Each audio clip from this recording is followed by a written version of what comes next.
Nisa Bula Talohani, Taloko Kim the Modi, Hello Kit one talk Rakina Umaya, Hello Nim belong Malo, Soifua, Moa Malelange Mama. Brian Sangala, events specialist, with another episode of Talanoa Moana, highlighting amazing stories within our Pasifika diaspora. And today, a very, very special Talanoa. Lolo Heimuli spent more than 4 decades shaping New Zealand combat sports from his Balmoral gym. Liga, right here, we are coming to you live. He trained champions such as Ray Seffel, Mark Hunt, Jason Sutty, Shane Chopper Chapman, Shane Cameron, Monty Beetham, while mentoring Eugene Beerman, coach of UFC stars Israel Adesanya and Carlos Olberg. His story is told in Lolo, the Champion Maker, directed by Fa'alava'au, Jeremiah Tauamiti, and co-produced by Esera Tanua'i for Sky Sports Originals. We are joined now by the legend himself, along with Fa'alava'au, and another additional guest. We have the next generation of Heimulis, Rodney. Yay! Thank you so much, Rodney, for joining us last minute. We really appreciate it. So thank you all for joining us today. Really appreciate it again. And with yourself, firstly, Lolo, let's begin with you. For the premiere earlier this month at Capitol Cinema in Auckland. How did it go, Lolo? Fa'alava'au, Rodney, you were there, weren't you? Yeah. How was the premiere? It was quite humbling. Jade did a great job, and Sarah. I watched it for the first time. So it was a very emotional night for me, listening to all these legends saying nice things. But we enjoy doing it anyway. So it's good. It's great to be recognized for something that you love doing anyway. So yeah. Fa'alava'au, for yourself, after all the work that went into creating this amazing film and being there on the night to be able to celebrate alongside Lolo, the kainga, as well as the viewing public. Yeah, it was real. It was a little bit nerve-wracking because Lolo is the main person, for me as far as watching it. Hadn't seen it yet. His family hadn't seen it, so I was a little bit nervous, but I think it was well received. A lot of people, just little comments here and there after it finished, were really happy with it and heard a few tears and stuff. And so it was always good to reflect. But yeah, really grateful that it turned out pretty good, I think. Yeah. Rodney, for you watching and your older brother and mum and seeing Dad on the big screen and being a big part of his journey, how was it for you? It was really cool to watch it. For the first time, it was really good to see it. Yeah. Did you have a favourite part when you were watching? On my part. Of course! I love it. Thank you, Rodney, for that. But there's one thing we didn't actually cover in the Australia. I can't remember if I did. It wasn't in there. At home, we're not allowed to talk about fights. How long has that been a rule in your family? Oh, long. Ever since you guys born, we're not allowed to talk about fight at home. Well, we never covered that. We didn't ever cover that. Yeah. No, it's. Because we spend so much time here. Yeah. When we go home, it's family time. We don't talk about fights. Sometimes Lolo and I and Rodney sneakily talk about a fight behind Mum's back, but it's for her sake. Yeah. So yeah, we don't talk about fights at home. Yeah. Now, your full name, Asasio, Lolo Heimuli, named after a sumo champion. What's that? Well, what's the story behind that? Well, it's the late King Tupou IV.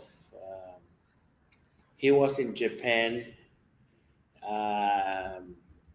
during a visit, and he saw a very famous sumo wrestler by the name Asasio, was a very famous. So he came back to Tonga, and I was born around that time. So he named me after that. Wow.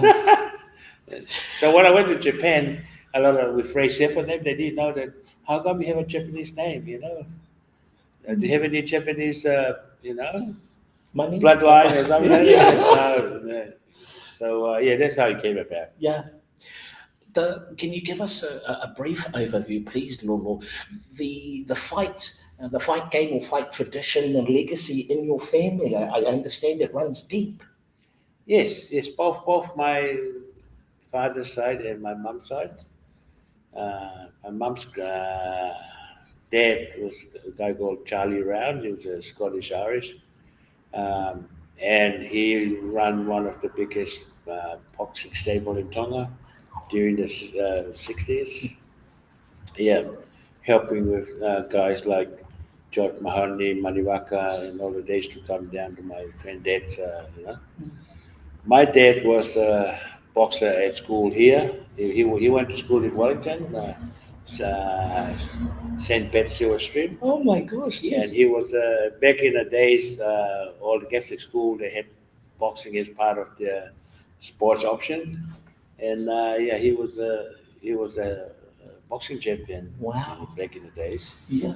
And yourself, you came to New Zealand at the age of 14. Yeah. What brought you to New Zealand? I came to join my mum and my stepdad. They were here since 1969. I was actually brought up in Tonga by my grandparents, my dad's side, and then when they passed away, my auntie then looked after me. Actually, my aunt is the one that took me to. And then once they got married, it's time for me to join my mum. Yeah. The rest of the family. Nice. So I came here in 1974. How did you get into the fight game here in New Zealand, or what was your first introduction to the fight game here in New Zealand? Well, my brother and I, we led the box when we were young. My dad tried to teach me when I was about 7, 8 years old, and my granddad on my mom's side, coached my brother Albert. He did a better job than my dad because he kept me hiding and sparring. But it's the fight is always in my blood. I was actually broke my collarbone playing rugby. When I was a kid, I wanted to be like Brian Williams and Yeah. They were my heroes, Yeah. and of course Bruce Lee was just a fun thing, but I wanted to be a rugby player, but I wasn't that good at it. I broke my collarbone at rugby games, and I was just wandering around in town, and I saw the Liga gym,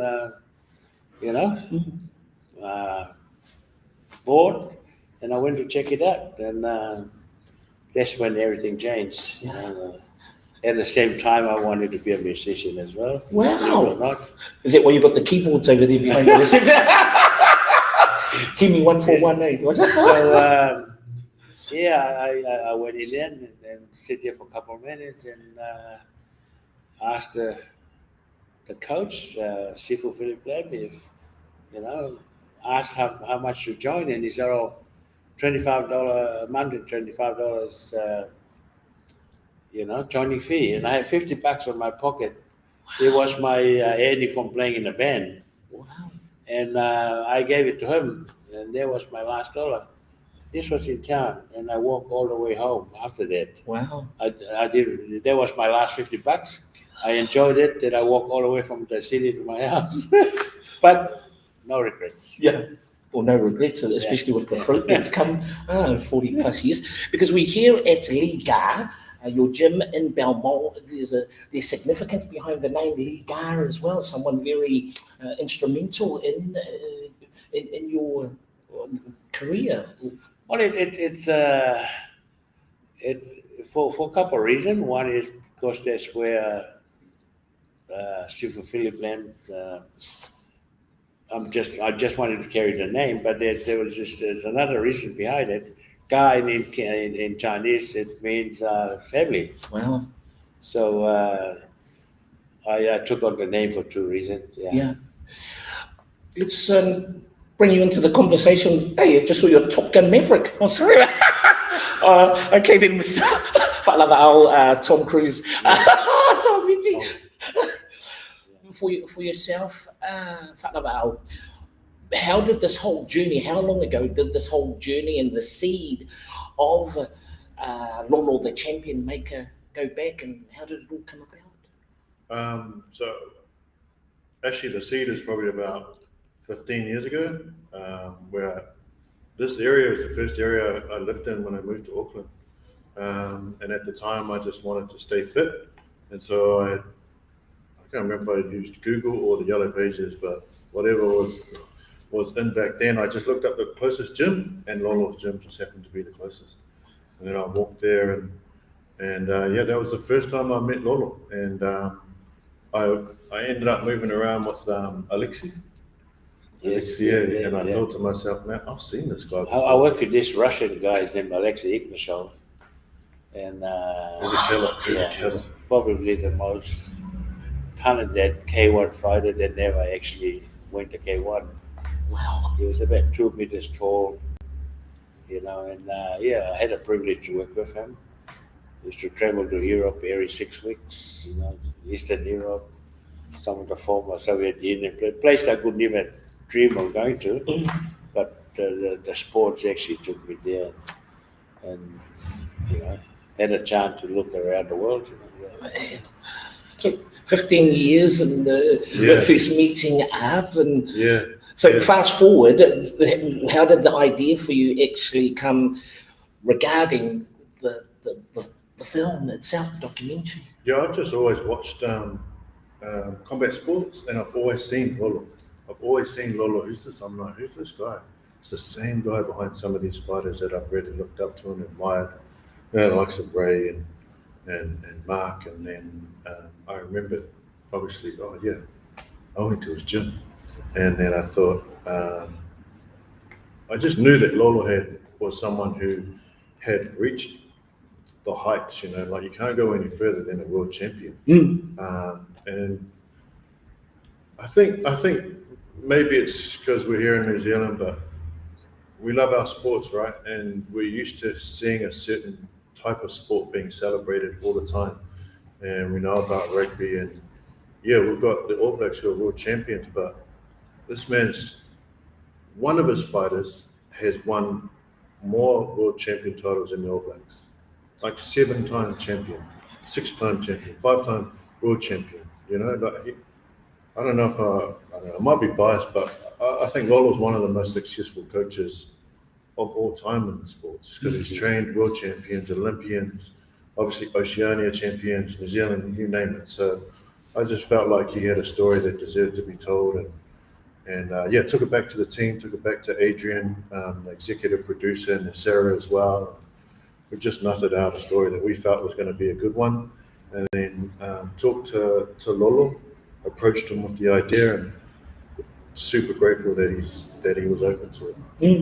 How does it progress from an idea to getting the green light? Can you give us a little bit of the behind the scenes in terms of actually getting a green light to make this documentary? Yeah, so usually you have to apply for a project and funding, and the likes of TVNZ and New Zealand on there, they have set times during the year when you can approach them and apply for funding. But it was kind of like divine timing. Like Sky actually came out with its own funding specifically to tell Māori or Pacific Island stories, and so they opened it up last year to anyone who had a good idea, and it ended up being myself and another production company who had the final 2 ideas, and just pitched and said, I've got a guy who deserves to have a story told, and it's a pretty cool story as well. So how long ago did Principal last year, started last year. year? Well, last year the early research started, so myself and Sarah just started looking at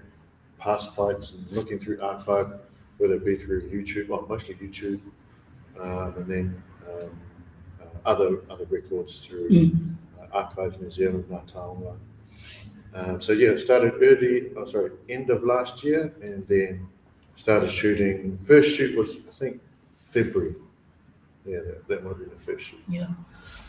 When you're approaching this and telling the story of a legend, what was your vision? Your vision going into filming whanau? Oh, it's always about what's important to the person that we're working with, who we're filming with, and for a lot of, I think in general for our people, it always goes back to a couple of things. Family. It doesn't matter who I'm filming with. If they're Islander, and then it always goes back to family, and then faith is going to be important to them as well. And sometimes you think, oh, same old story. But actually, if you look at Lolo's journey, like it's very, very what's the word? Like he hasn't had an everyday journey and an everyday job. Mm. He's worked in an industry which is very, very hard to survive. Even the top fighters here in New Zealand will tell you that it's not easy, and he's been doing this for so long. So, I always try and look at what is their personal journey, what have they been through, and then try and help them tell their story, not what I want to say. Yeah. It's all about, what do they want to know, let the world know about what they've been through. Nice. Rodney, for you, seeing a side of Dad behind the public face and at home, what is it that you see, that you and the family see, that maybe people don't see or haven't seen on the documentary? Not much, to be honest. I think everything that's on the documentary is accurate. Just showed how we live life and that. How do you balance the responsibility as a trainer over the years with family responsibilities, Lolo? Because I loved how you shared earlier about, okay, when we're at home, we don't talk about the fight game, we just focus on the family. Terrible. Oh my God. I didn't know what the word balance was. It was normal. I think if you get my kid to say on a different family and do different things, they're going to find it abnormal, because everything is coming to the gym, go home. It's normal to them. So I was terrible, and I mentioned it at the documentary that a lot of time I put the gym and the fight as ahead of my own family. Yeah. So I later learned that it's not fair on my wife. So we decided, and I talked to the boys about this, that we're not going to talk about the gym or fights, unless she brings it up, and then we talk about it. Yeah, but I was terrible at trying to balance things out. It was just a passion that somehow rubbed off my kids' shoulders and then become normal to them as well. But if I was a more organized person, I would do things differently and allow them to explore their own sport and other things. At the end, they both in a fight game. Rodney likes wrestling, and my son likes boxing. Although I get them to train different arts, learn boxing, kickboxing, wrestling, jiu-jitsu. I get them involved with that, but they choose their own. They even they play rugby, and they like Rodney wasn't too bad, but somehow because we spend more time in here, they get drawn into it. And now he's youngest promoter in the country, promoting shows and stuff, and helped me a lot with that.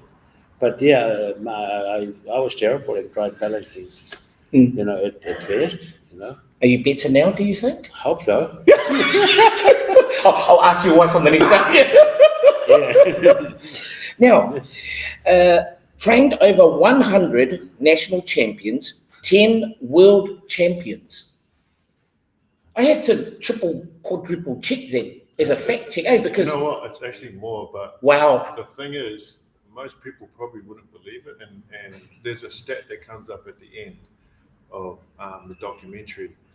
And even Sky, the commissioner, said, Jerry, can you just double check that stat? And like, even if you logically do the maths at how long Lolo's been doing this, which is close to over 40 years, he actually has trained more than that. So we had to actually take it down so that it was believable. Yeah. But we're talking like not world champions, we're talking just champions. So that's New Zealand, Oceania, Auckland, and Olympian, and you name it. Like he's done it.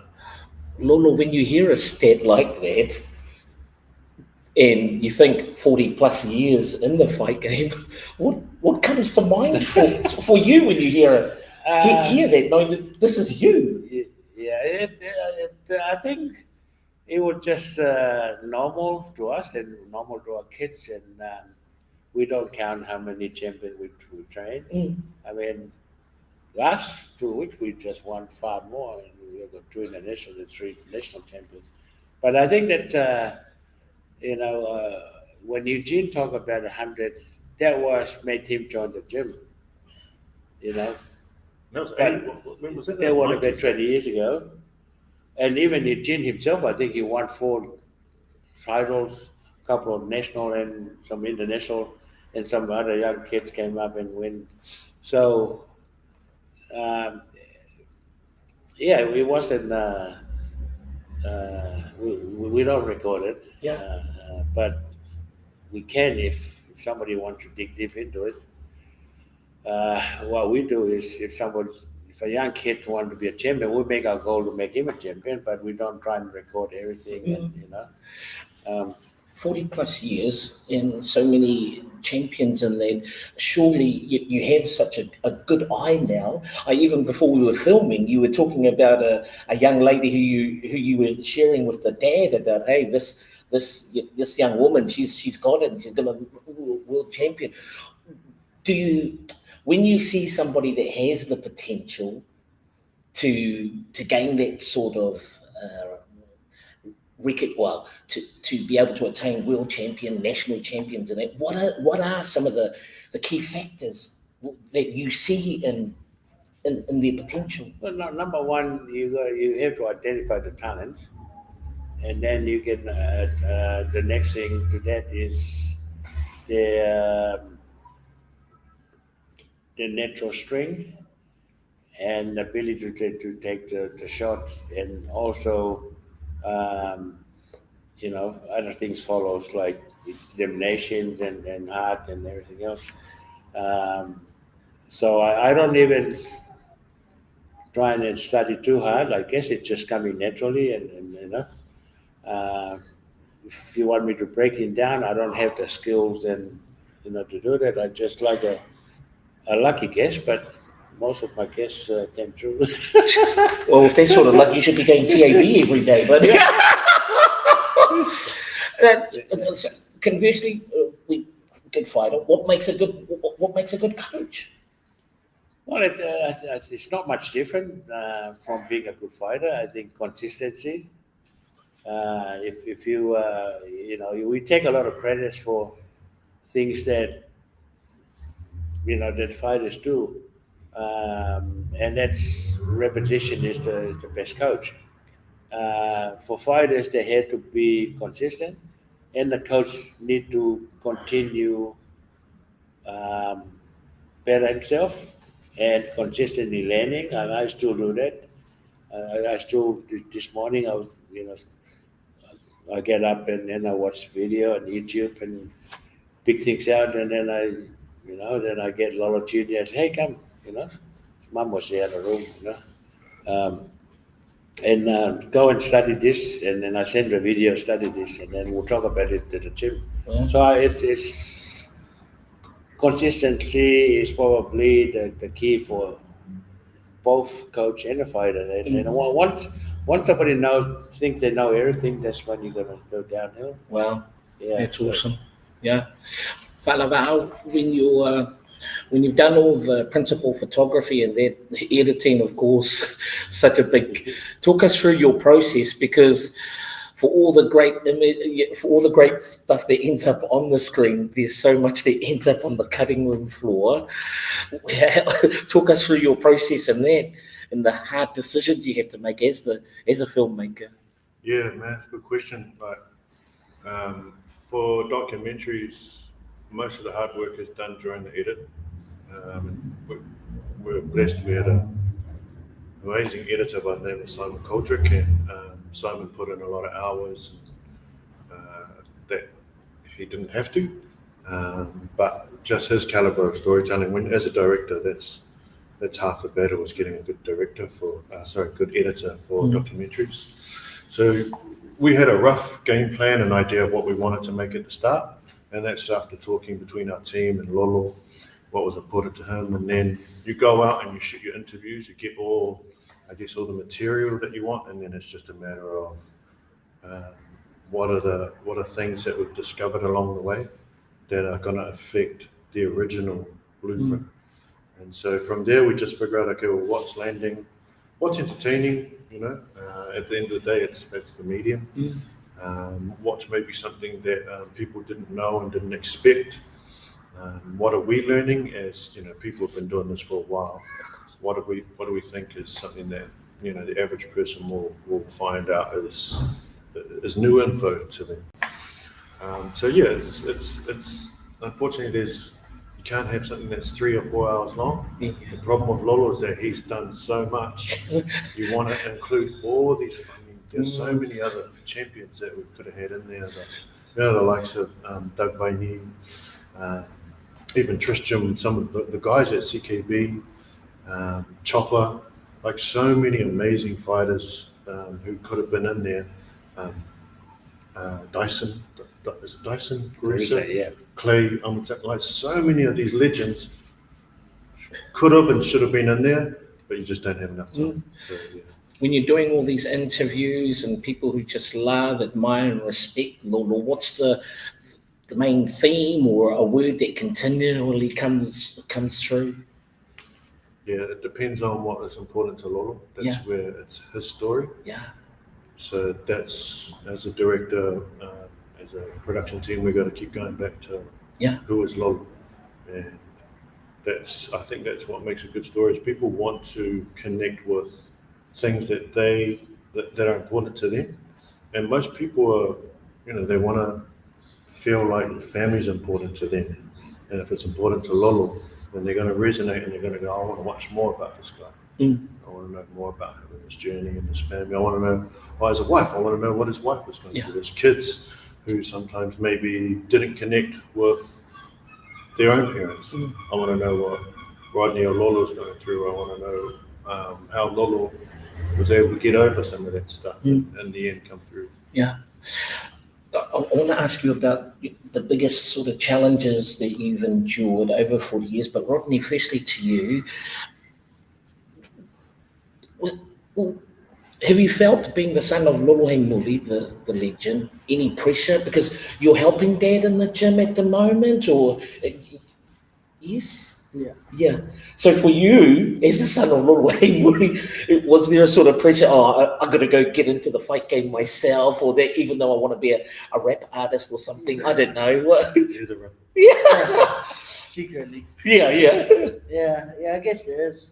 You don't really want to lose.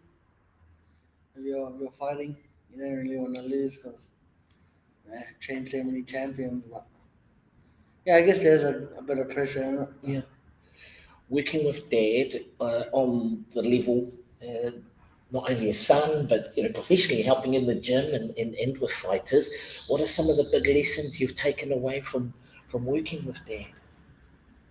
Just to be patient around, and dealing with other people. Just gotta have a lot of patience when you're working in the fight games. Yeah. Well, he's humble like his dad, right? And so Rodney, I won't say it because Rodney won't, but he's a promoter right now, which is an extremely hard thing to do, right? And I've been to a couple of these tournaments and stuff, and he's the youngest I've ever seen by far. How old are you, Rodney? 19, just turned 19. Just turned 19 last week, 2 weeks ago. You're 19 and you're a promoter in the fight industry. Damn. I don't even know what they do most of the time. I've been to a lot of these tournaments, and we filmed some, and it was a really good tournament. And that comes down to this kid, no offense, a young man doing an extremely difficult job. So this guy's humble. The whole family's humble, but doing great things. As a promoter, does your surname actually help you maybe get into spaces where if you had a different surname might not have Rodney? I don't think if I was a Heimuli, I would be able to do it. Wow. Yeah. I think people trust me more because of the last name. Nice. Yeah. Yeah, you raised. I think Rodney raised something that I probably didn't talk more about was the being patient, because we're dealing with different egos, different cultures, different religions, faith, and we have to mold them all into one group, because that's the only way we can function. Of course, we have guys out of control egos. You do need egos in the fight games, but to a point where it's not very easy. But we start learning ways how to do it. But at the door, if you come here one day, you'll see the different ethnic groups. Like you have Chinese, Asians, Tongan, Samoan, Cook Island, Niue, Arabs, Europeans, and we know that they all have different sort of culture, and for some reason we managed to keep everybody together. Mark Hunt, when I interviewed Mark Hunt, it was a really funny story. Just on that, he said, I don't know how Lolo and all these coaches do it. He said, I could never be a coach because I don't want to hear these fighters' sob stories. And it's like, shut up. Shut up. If only Mark Hunt could say, Hey, what are you going to do? But he just said, these guys have got skills that he just doesn't have. Not everyone has.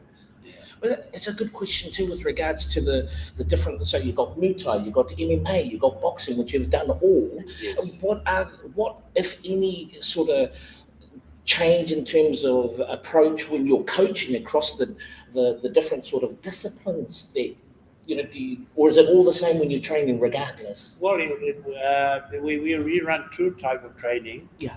We run the fitness side of it, and people just come and do it for fitness and enjoyment. And then if they want to get in a fighters group, there's a different, different class, like an elite. They have to prove themselves. When they get in that class, that's when it's zero tolerance comes in. But because they need to be disciplined. They need to be consistent in training. If guys come in on a fitness or general class, they can be late. It's okay. But if you're a fighter, you can't be late. You have to do 100 push-ups. Wow. And they need to do that. They need to take the discipline. That's why we run in two different classes. Yeah. And we're very strict on that because they need to. People get hit. Yeah. I have friend died in the ring. So the harder we train them, the less chance of them getting hit. Yeah. So when you see something like that you've just mentioned, which would be so traumatic. How do you question, is this something that I still want to do, or how do you sort of recover and be able to move on from something like that? Well, we have a friend who died in boxing, and first thing that Lolo Junior want to do is box. So I got to make sure that he trains hard so he doesn't get hit. Yeah. It just and I'm nervous, just as I'm nervous for everyone else. Yeah. I don't treat him differently than all the other fighters that walk in the gym. Yeah. What sets, so for every race chef, for every Mark Hunt, a coach like Eugene and that, what sets them apart from I'm sure countless others that you've seen so much potential, but they just didn't, they just didn't progress to that next level. What is it that sets the two groups apart? Well, it's we have trained guys who first they got to have talent anyway. Yeah. To be in a fighters class because we don't want anybody to get hit. But when you have special talents, some of the most challenges we came across are super talented guys who not as motivated or lazy. Wow. When people ask me, who's the most talented guy that you ever trained? And they expect me to say, Ray Sefer, Mark Hunt, Jesse. Yeah. The most talented guys I've come across here, you've never had a chance to see that fight. Because they don't last. They didn't last long enough for them to reach their full potential. But when you have guys like Ray Sefer, who have the talent and the commitment, Yeah. of course you're going to go all the way to the world and become a legend. Yeah. Challenges. Looking back over your storied career, Lolo, what has been the biggest challenge and how did you overcome that challenge, if you have overcome it? I think I've said it before. We've tried dealing with different personalities and different beliefs and different egos. That's probably the hardest one, because at the end of the day, you still have to mold them as a team.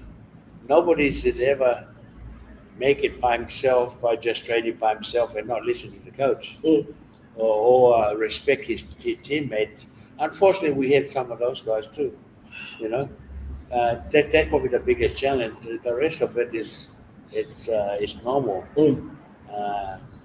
And slowly some of those guys they come around. Some of them do that. Maybe one or two don't.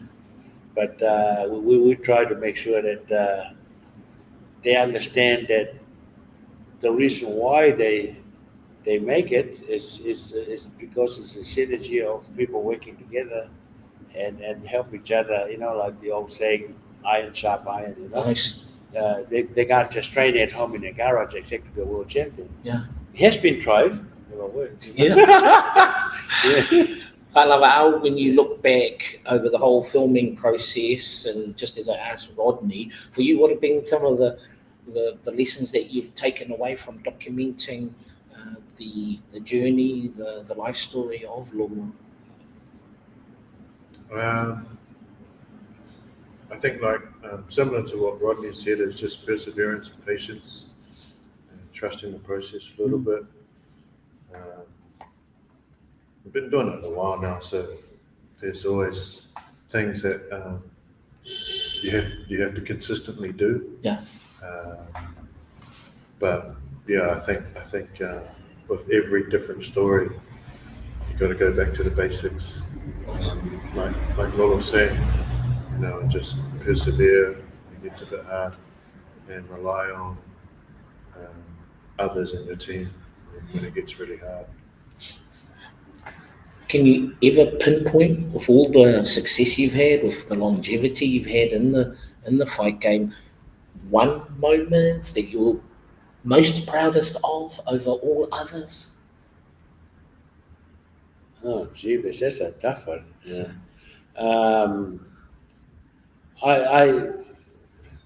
I'm fortunate enough to have so many.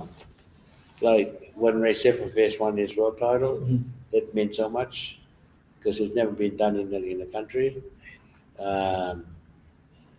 Get Doug Viney qualified in the Olympic Games. There's so many. Well, there's one time Jason Sadi, Ray Sefer, and his brother Ron. Three of them fought in one event, and they all become won world titles in one event. As well as a couple of other guys won, like Jason Sadi and John Conway won the professional title in one event. Well, we had quite a few clean sweep, both local tournament and an international fights event. So I guess if I have to be honest, when my son Lolo Jr. had his first fight, Oh, nice. and when he won, he went to the Golden Gloves. He didn't fight until he was 16, even though he started training when he was 2 or 3 years old. Yeah. And he could fight earlier because he had an incoming teeth, set of teeth behind his front teeth. So they had to pull it all out, and and the dentist told us he can't fight until the brace come out. Wow. So he started late, but in his very first fight, he won the most award for the most scientific boxer at the Golden Gloves. But it's just to be fair on the other kids who are more experienced than him. Lolo didn't fight, but he's there here every day learning. Wow. Not the most talented kid, but probably the most dedicated. I don't think he ever missed out a class, say, unless he gets sick. The kid's got no life. Yeah, but I was so proud because I'm training everyone else. Another moment is when Rodney was had his first wrestling match. He was 11 and he was put against 14-year-old, like national champion. And after that, he didn't want to fight, but I talked him to it and he came back. And then a couple of years later, he won the national title. Oi. School wrestling. But, I just want to comment again on Jay and Sarah and the team because when you think about it, this is very, very risky to have a story on a coach in a minority sport. Yes, I have a lot of success, but when you look at New Zealand sport, you see all these gold medalists and the Olympic Games and the All Blacks, the Kiwi, and then he chose to do a story on me, which is, was very risky. But I had some really nice comments. I just been to the national in Wellington, and one of the best comment I had was from New Zealand coach Billy Meehan. He said, good on you, Myth. I'm very happy they did the documentary on you. Now you get people who wouldn't come to boxing get to view it, the sports. Yeah. Even though the story, he focused the story on my journey, it allows people that wouldn't go to kickboxing or boxing Nice. to watch it. So he expanded the viewers, and I can't thank this guy's. Awesome. I mean, not just for myself, but for the sport in general. 40 years, do you see the interest? Because it's something. Is there a bit of frustration because, like reading Mark's book, and it's always been one of his big frustrations in terms of the recognition that he didn't get as a fighter, or the sports, combat sports in general. Do you see that changing in New Zealand over your 4 decades of the game? I think the documentary made a big impact. Now I got a little bit of what's the right word, leave some of the big stars in the All Blacks and Israel and Sanya, and that people stop me on the shopping center for photo and things like that. So I think people always, like have a nice comment, and people I don't even know, or some of my mates are, he's a legend. After the documentary, probably the first time I feel like a legend a little bit. Yeah. When I see how they direct the document and how some of those real legends, say nice things about me. Yeah. So it's probably the first time I actually start to, not in a cocky way, to feel like a bit of a legend, only because of the document. Yeah. Yeah. How many more years left in you, Lolo, in terms of coaching in there? 4 decades, that's a long time in any sport. Do you still have the drive? Do you still have the desire? Now it's not desire anymore. It's more like an obligation. It's last week I'm about to have a knee operation, and because my knee was really really bad, and I get to a point I was, we taking a team of about dozen boxers. A lot of them are young guys to Wellington, and I think Lolo, if he choose to be a coach, he'll be a good coach. Probably better than me. And I said to him, because he was meant to fight, and I said, look, we'll just send Rodney and Leonardo to go and cook for the fighters, and Rodney can help Jerry go and add them with the fighters, and they would have done a good job. And Lolo was happy because I get to stay with him because. And then he came back 10 minutes later and said, Dad, I was just thinking, no disrespect to Rodney, Jericho, and Aaron, but if you don't go to Wellington, those young guys will be so nervous. The first time on the national. So, tape up my foot, and then off to Wellington. And he talked me into going. I was so, I was so much in pain that I was already considering on going. But what he said to me made sense. Yeah. So it's an obligation. Yeah. So it's pretty much the answer is that you keep going until you can't. Huh? Yeah.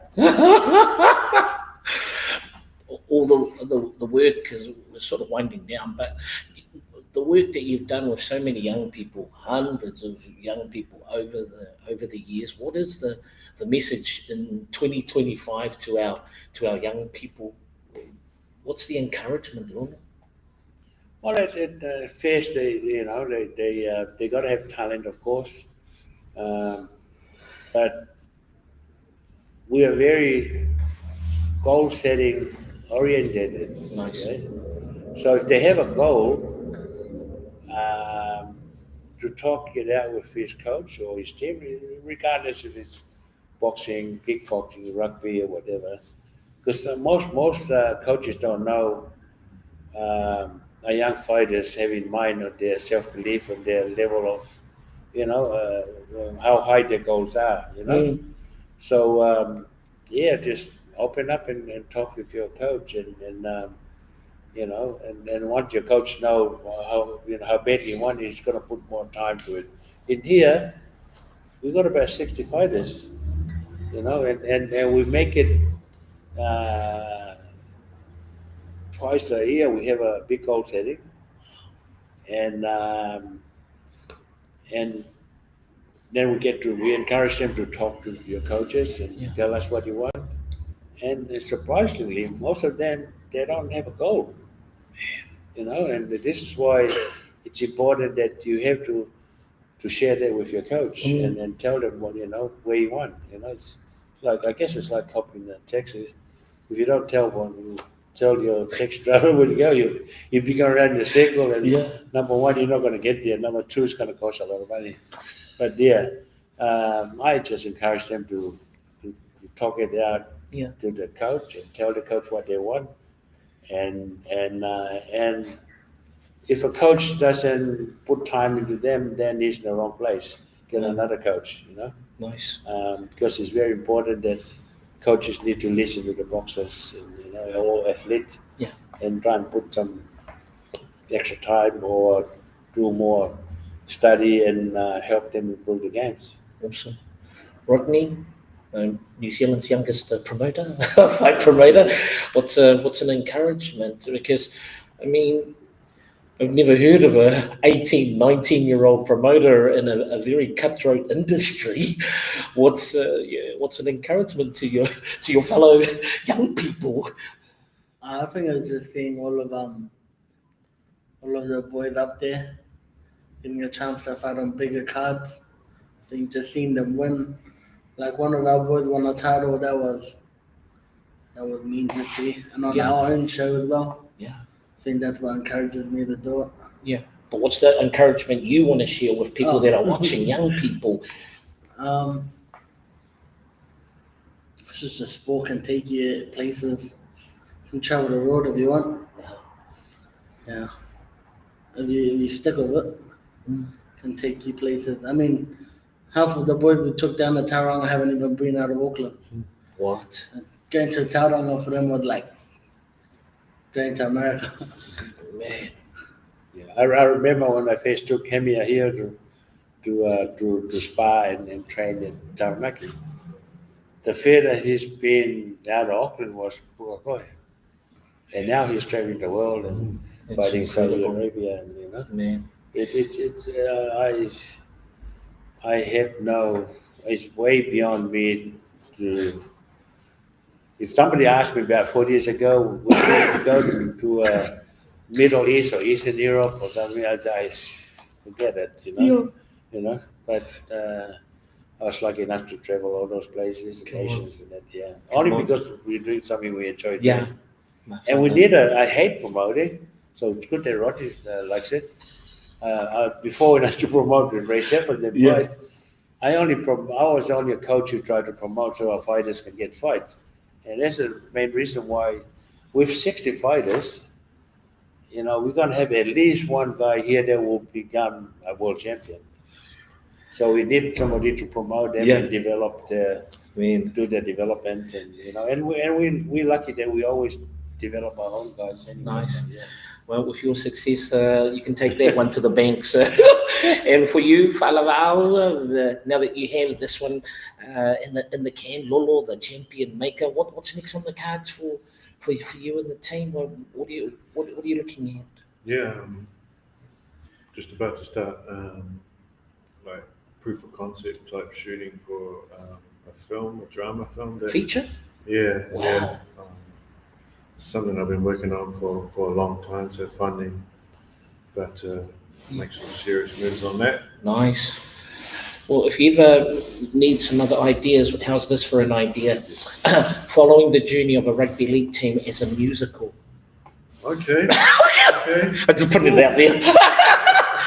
We'll talk once we finish our Talanoa, but yeah.